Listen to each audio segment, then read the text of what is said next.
Hello, Milings TV fan. This is Miling po. Kamusta po sila? Sana ay nasa mabuti silang kalagayan at tayo po ay may isi-share sa inyo. At yan po ang ating gagawin for today. Ayan ang ating oven na gagamitin. So, kailangan po is preheat po nila. So,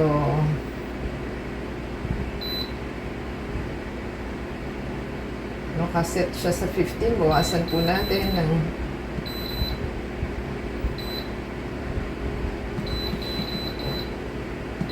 so 175 po. So 15 minutes, bawasan lang natin. Okay, 5 minutes po. So start lang natin. Preheat lang po yan, ha. So hintayin lang po natin para po uminit na siya. At yun po ang ating tray. So, ang gagawin po natin is, ito ang ating chicken. So, ito try po natin ilagay dun mamaya. Ayun lang po natin. So, ayan, naka 1 minute na lang po tayo. Yung 175 po is yung degree centigrade na temperature. So, 1 minute pa po hinintay natin. At pag nag-alarm na, lalagay na po natin ang ating chicken. Ayun lang po natin. So, ayan, naka ano na po siya. Tayin lang po natin at buksan. Yan, nagalam na po. Narinig nyo. Pwede nang buksan. So, kunin lang po natin yung tray at ilagay natin ang ating chicken.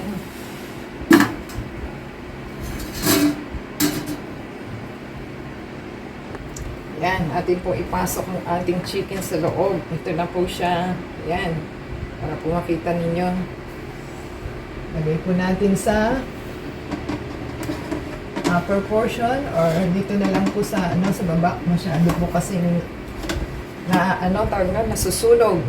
Pero dapat po siya nasa taas kasi meat po ito, hindi siya bread.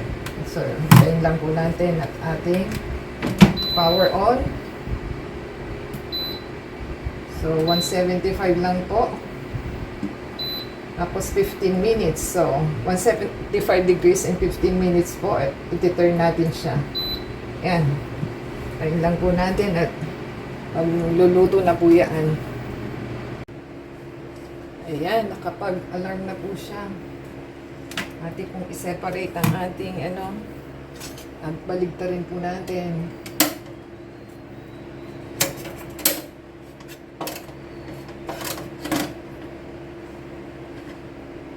Ayan, ganyan na pong itsura niya. Ating pong baligtarin para maluto na po siya.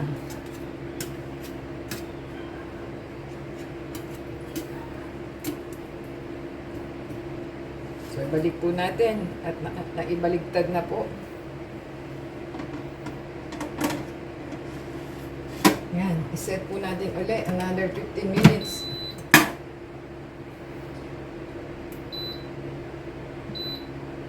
$75, 15. So, set na po tayo. Tayin lang po natin. Yan, nag-a-alarm na po siya.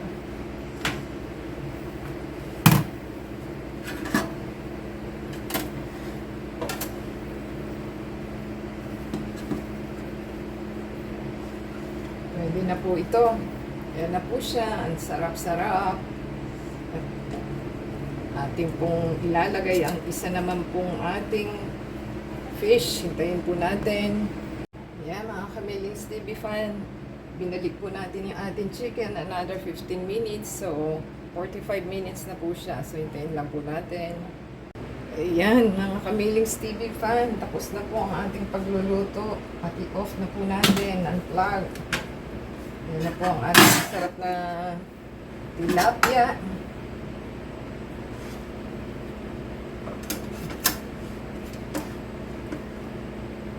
Yan. Yan po ang ating masarap na tilapia. At maganda po ang ating oven dahil marami po siyang nakuhang mantika sa ating chicken. So, wala po sa fish. So, yan po ang ating kagandahan sa ating oven. So, paki-try po nila. Ayan na po ang itsura niya at nagkakalasog-lasog na siya dahil malambot na po. Nakarating po sila sa ating pinali ng ating isda. Ayan na po. At give us a thumbs up po. Comment down below sa ating ginawa. Maganda pong ating oven. Try po nila para less cholesterol po kayong makukuha dahil wala na po kayong oil na gagawin. So, fry na. Hindi na tayo magpa-fry kundi oven na po. Until next time po, sana po ay nagustuhan nilang ating video. Give us a thumbs up. Comment down below. Subscribe po sila sa ating channel. At the same time, paki-support po sa ating channel. Give us play po ang ating video from beginning to end. Ganon din po yung ads. Para doon lang po kasi tayo kumikita. So, until next time po, God bless everyone. Till next time.